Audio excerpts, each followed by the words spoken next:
Welcome to X-Raised, where knowledge meets inspiration in the intricate dance of industry evolution. My name is Miles, your host, and our episode today feels both futuristic and deeply personal.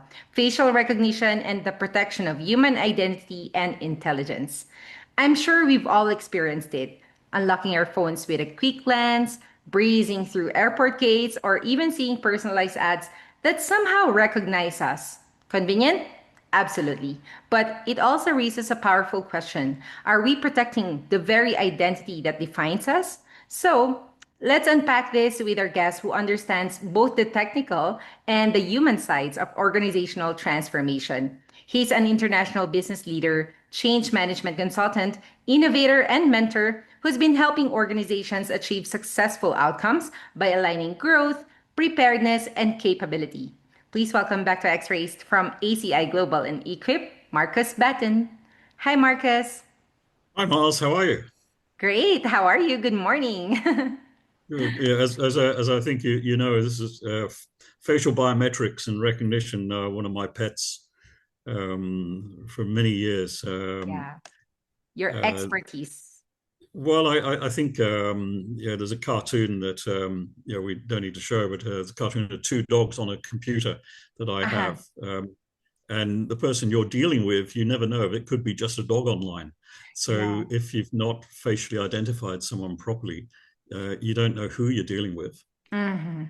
And it's a massive risk. And with the number of digital devices around the world, connections wherever, 52 billion are owned by humans, Mm-hmm. but then there are another 500 billion odd of digital connections and things all over the place. Yeah. And if you're not watching the facial ID and the identification of the people you're dealing with as proven real people, Yeah. you're opening your organization up to anything under the sun. Mm-hmm.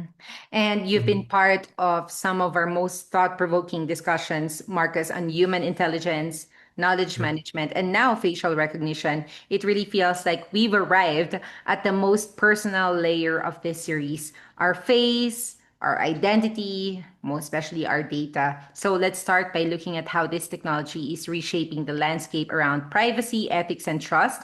We're familiar that facial recognition raises huge concerns about identity and privacy. How do you view its role in today's business and governance landscape? I think the misconception about facial recognition is one that the face is the human identity. Now, a still picture of the face is prone to messing around with, if you know what I mean. Yes. But if you are looking at the face as an alive image and it's able to respond, react, then a reactive, responsive face taken as a form of identification of the individual Mhm. is an ongoing way of doing a delta check every time the person signs on or logs on. And everyone's confused with the idea of just taking a one picture and that should be the only thing.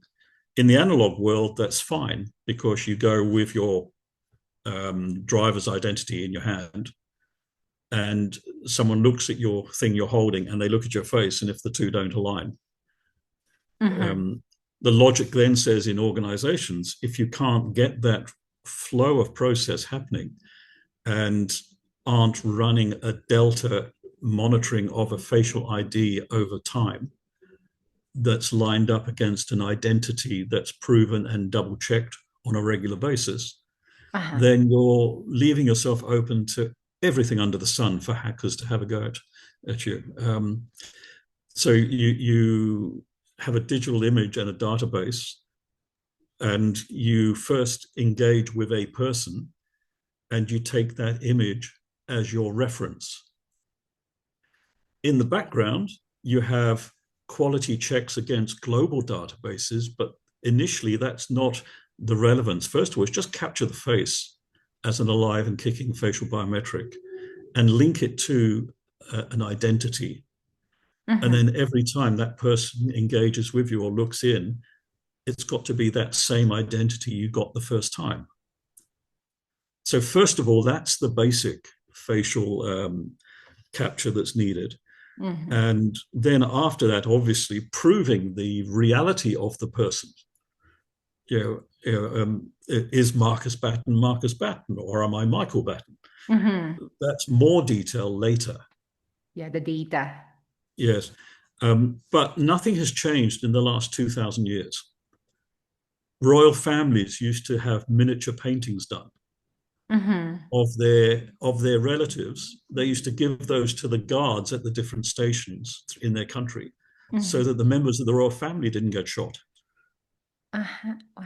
Yeah, So you're right. miniature art, facial paintings, Mm-hmm. have been a way of establishing baselines for personal identification. Mm-hmm. And we're now digital. And so facial recognition um, needs to be slowly brought into organizations, brought into families, brought into businesses. Um, and then the security that the company applies, its safety of that data, its assurance of that data. We handle the workflows, the systems for companies to have a change management and a transformation workflow, a way of dealing with that uh, sustainment of the database, Mm-hmm. sustainment of the database, the security, the assurance of the people dealing with that. Um, it's just a matter of doing what we've always done Uh-huh. in companies that are competent. Yeah. When you don't do that, you're leaving yourself open to massive holes. And as an example, just because you're in IT or just because you're in a technical area doesn't mean you're assured of being secure aware. Correct. And so what we've done over the last 20 odd years in companies is let the software industry tell us it's all safe and secure. Yeah. But you as an organization are still responsible for maintaining your own security and assurance. Mm-hmm. You You know, can't that's pass the an buck on someone else. hmm And that's an interesting duality, Marcus. The idea that Yeah. technology designed for security can just as easily become a tool for, say, surveillance if left unchecked. Convenience must never come at the cost of conscience. And it's what my family have been talking about recently. It's a reminder that as we get smarter with tech, we have to get wiser with ethics as Yes. well, right? Yes. And some argue that facial recognition improves security and efficiency, while others worry about misuse. How do you think can organizations responsibly balance those two perspectives?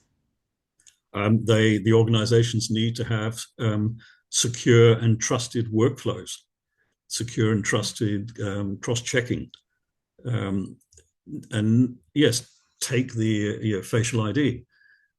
That's still a tool that links with a real biological person. And that needs to go through the continual checks, process checks, assurances, um, monitoring for misuse. So the companies have to have an ethical strategy in place and a compliance strategy in place that they continually monitor and check that things are still correct. Just because you checked on day 50 and then you don't check for another 50 days, you have to, from an assurance point of view, say, well, is that good enough that I'm checking every 50 days? Uh-huh. If I want to keep it secure, I need to have something there every day checking and every transaction checking. So I need to have a framework of compliance checks, assurance checks, Mm-hmm. safety and emergency checks, Yeah. um, which cover privacy, um, access rules and regulations. Mm-hmm. A real Um, person checking it. yes, and Yeah. also a real background system as well, a duplicate Mm-hmm. checking on a regular basis before the person gets a chance to go in and check. Mm-hmm. So with the data flow and the rates of interaction, if I'm only sampling 1 in 1,000 transactions for that person, that's not good enough. Yeah. I should maybe be sampling every transaction that person does in my organization based on their personal risk when I'm applying them to systems in my business and how I'm using their data to go in and do things. I need to make sure that there's an ongoing, regular tap on the data to make sure that there are no chances of incursions and attacks. Yeah. And if I find attacks, then I've got to have a system that knows how to handle and deal with that. So, as an organization, if I'm going to build up all this data, I have to realize that I have to build up the ways of checking it. And I like to jokingly say, in the olden days, Mm-hmm. where you had a filing cabinet and you had someone typing, there were workflow regulations defined for how, when that person wrote something, where it would go. Mm-hmm. Now we've got thousands and thousands of ways of working on information that this face is tied to. Yeah. Um, I need to have continual process assessment and monitoring and checking, not to be abusive in any way, but to make sure that you, one of my employees, are safe when you're dealing and transacting on my organization's behalf. Mm-hmm. Um, and I in my past, one of the not funny, but one of the banks I saw, and this is how easy it is to get into trouble. Some criminals were in a pub and they heard an employee of a bank mention loosely that the three cleaning companies they used, they didn't really check the people working in those terribly closely. Uh-huh. Well, the criminals put a person of theirs in each of the cleaning companies, and then one day a pager code went off, and that bank lost 10 floors of prime computing as the cleaning company people left the fire doors open. Now, if you think of that in the analog way, the same mentality amongst the criminals will happen exponentially on internet now, in the cloud. So if you're not prepared with a business model framework which covers, maybe to make it more secure, brings facial recognition into the game. So when someone signs on to their phone or their laptop, or they're at the door of the organization and there's a camera looking at them, that you can ping them against and reference them against your database to make sure that they are the key person. So facial recognition, like any security of identity of proof of who I am, when I give it to you, how you store it, how you use it, how you protect it, just because we're now digital, the same human principles apply. Yeah. You as an organization have to have the assurance to giving you that data, the assurance that my data is going to be safe. Mm-hmm. Secure and trusted workflows. Secure and trusted. Yes, Yeah. yes. How the data is Um, stored and the limitation of access to its storage as well. yes, absolutely. It's that delicate balance between progress and protection, Marcus. And Absolutely. I actually like how you emphasize human oversight. In business, we often trust systems to streamline things, but without people actively monitoring for fairness and accountability, automation can Yes. quietly drift into exploitation. It's just reassuring to know frameworks exist to keep innovation ethical, not just efficient. So let's talk about Yes. structure, Marcus. ISO standards have always played a key role in guiding responsible development. In your view, what role do these international standards play in shaping frameworks that protect human identity and intelligence while still allowing innovation in areas like AI and biometrics? Yes, I think the AI and biometrics, to be really fair, they're tools. Now, in carpentry, chisels and hammers are tools. Mm-hmm. But if you haven't got a biologic, a human trained how to use them properly, and you're not checking the quality output of their work, just because they have the tools doesn't mean it's going to be good. Right. So the business has to have in its organization people with cognition, capability in their heads, application, and ability to use the systems and be aware of the effect that the systems have while they're doing their business. And the cognition and assurance and the recognition that people have, the awareness they have to frameworks and systems your organization has, and the capability they have to be able to bring up areas of concern Mm-hmm. and raise issues and have that as feedback into the system. So it's continually being reviewed, and the humans, the systems, have active and continual feedback about how the system's working. And as a leader in a business, you should be wanting that active input to be happening on a regular basis. But you also want to have a system that can take that feedback and do something with this. In place. So the ISO system allows you to build change management systems, continual process improvement systems. Mm-hmm. So just because you invent it once doesn't mean it's there and it will be forever perfect. Environments and situations change and have different effects on what you originally drew up. And so you have to keep on watching it Mm-hmm. and add change and development as you go. And if you have that in an ISO framework, um, it should be used in a flexible manner. And Mm-hmm. ISO shouldn't be used as a BISA up mentality. Every 3 months, I get my ISO checked, so someone might beat me up. Yeah. ISO should be brought in to be a qualitative system where the facial biometrics, the security efficiency, the confidence of that data is valued in the organization.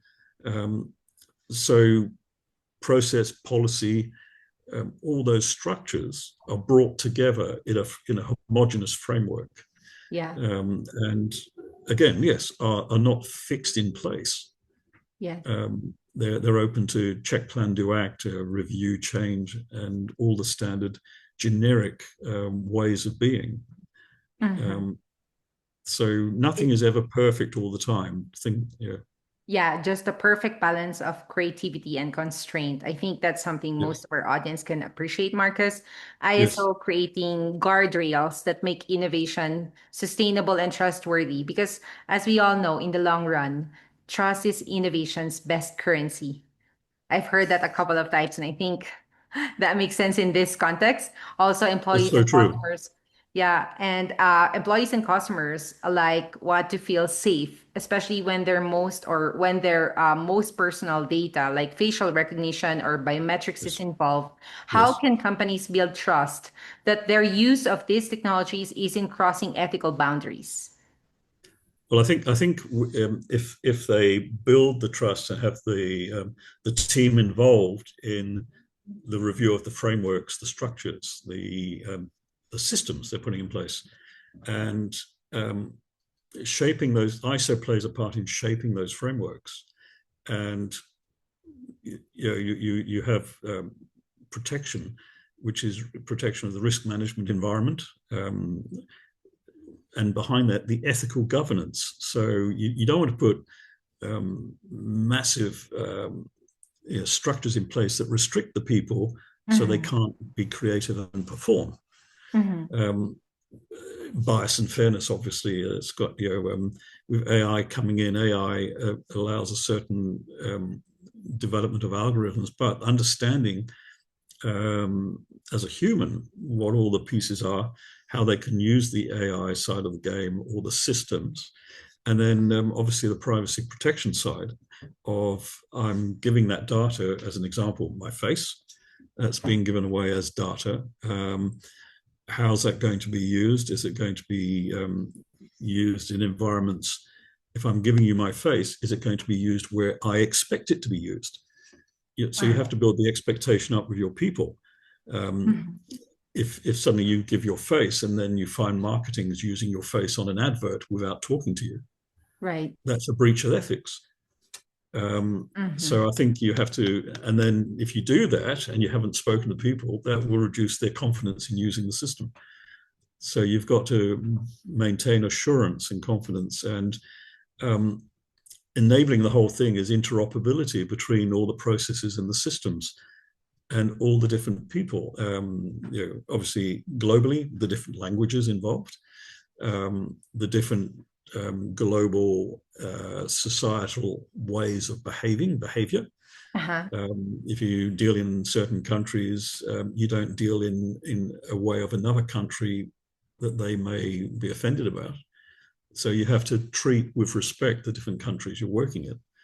Right. Um, the assurance of the quality as well. What are the levels, the standards that you want to be sure of that data? And in each country, in each working environment, what are the regulatory requirements, the legal requirements you could be held to? And then working all that together, rather than make it a rigid persecution environment, you want to make it a harmonious part of the culture Mm-hmm. where it's a flowing way of doing things rather than being building up to one particular report every 3 months. You want it to be a daily thing that people are involved in and engaged in. So it's a way of behaving that's culturally embedded in the business. Mm-hmm. Yeah. So Also, I hope that gives you some sort of answer that way. uh-huh. Yeah. So that's how ISO standards play in this role. I mean, ISO standards take this role of, protecting and making sure everything is being used ethically, right? Yes. Yes. Mm-hmm. And ethically and with relevance. Yes. Uh-huh. And it allows the leadership, and we help businesses work that out. You're not just doing it. Um, we don't just sort of say there's ISO here because Mm-hmm. it's a quality thing and it's a persecution environment. ISO is there to enable your business to move forward with knowledge and confidence about all the data, the processes, the system it has, um, Mm-hmm. and to be able to move and know how to approach situations and environments. And particularly if there are new environments that you haven't done, it allows you to capture that new environment with your first experience, Mm-hmm. contain it in a way of behavior Yeah. or process, and then have that process now reviewed on a regular basis to get it more in line. And you've captured that event if it happens again. Yeah. And So, so learning from previous experiences is another part of what we do with the ISO processes and environments. Is you want to have a vehicle, a system, a framework that allows you to meet unforeseen things mm-hmm. and how and give you a chance to have a go at protecting yourself when it happens. Mm-hmm. So when you initially put something in, you've got all the environments you can think of at the time you set it up for the first time. Yeah. But Right. you have to be aware that things change over time. Mm-hmm. So, do you have mechanisms and vehicles to meet a change, meet a scenario, and with that changing scenario, choose to adapt things or change things to meet future ones? Mm-hmm. And Yeah. so we talk a lot about that, getting that all in place. And I think facial biometrics is very much uh, a good secure environment to do to have your people recognized. Mm-hmm. And but first of all, the person onboarding and saying they're X, well, capture them as that. Mm-hmm. Then um, you've got a delta to compare them every time they do something else. Mm-hmm. Right. Now, the real identity of that person behind that face is another issue on top of that as well. Do you in some environments, if they're just against a paper ticket for a concert Mm-hmm. and Yeah. they're going to be using it to get into different things, you just need to capture the face that bought that ticket. You don't need to know who they are. Uh-huh. Right. So every So, time they go through another and use it, it's the same face that bought the ticket doing it. right. And since you All right. mentioned marketing earlier, in marketing, we talk a lot about customer engagement, but really Yep. for me, nothing engages like honesty. Yep. People trust brands that treat their data like they would treat a handshake with respect. I mean, call me old school. Oh, no, no, And absolutely. yeah, finally, Marcus, as these technologies continue to advance faster than most of us can blink, what's your vision for how organizations can safeguard human identity in the long run and, not just through compliance, but by embedding responsibility into their culture? Yes, it's a matter of teaching team leaders and culture reviews having that built up as an ongoing discussion about ethical behavior, Mm-hmm. ethical process, ethical play. And as a human leader and a team leader and a chief exec or a board member, you have to keep building this behavioral reminder and awareness to people. Uh-huh. Um, then on top of that, you have to have the frameworks behind that to back up any procedural issues, data storage issues, Mm-hmm. data access and protection. Uh-huh. Um, so if you want protection of video with too many digital devices up taking pictures everywhere, Mm-hmm. um, facial biometrics and identification um, really quite often are the least of the concern. I've put over if you have Windows as an example and you have the mouse pointer. Mm-hmm. Okay, so if you didn't have the mouse pointer to go around your screen, Yeah. that would make Windows really not terribly useful Mm-hmm. because you'd have to know Control Alt Delete keys and what the keys are. But Yeah. with the mouse, you can move that cursor around the screen and click on the piece.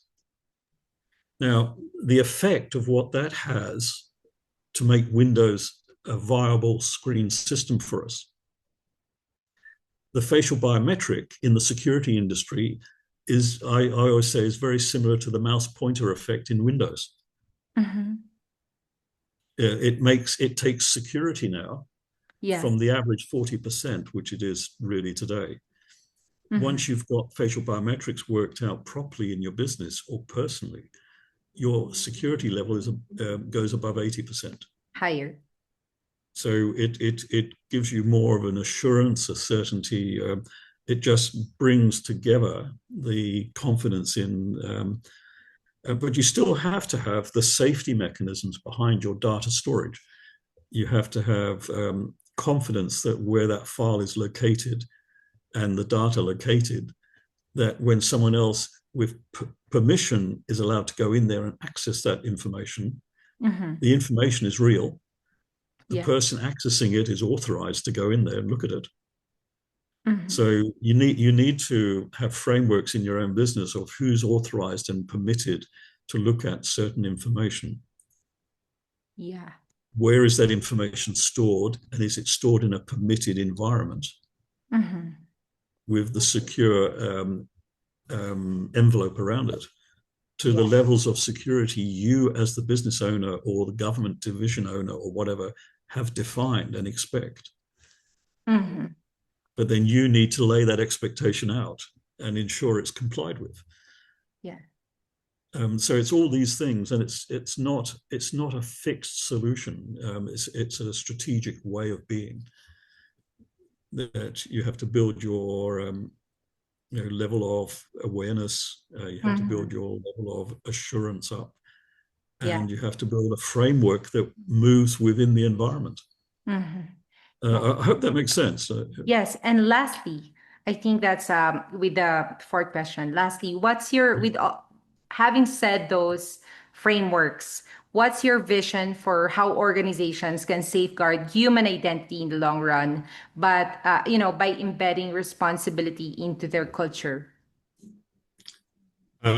Yes, well, the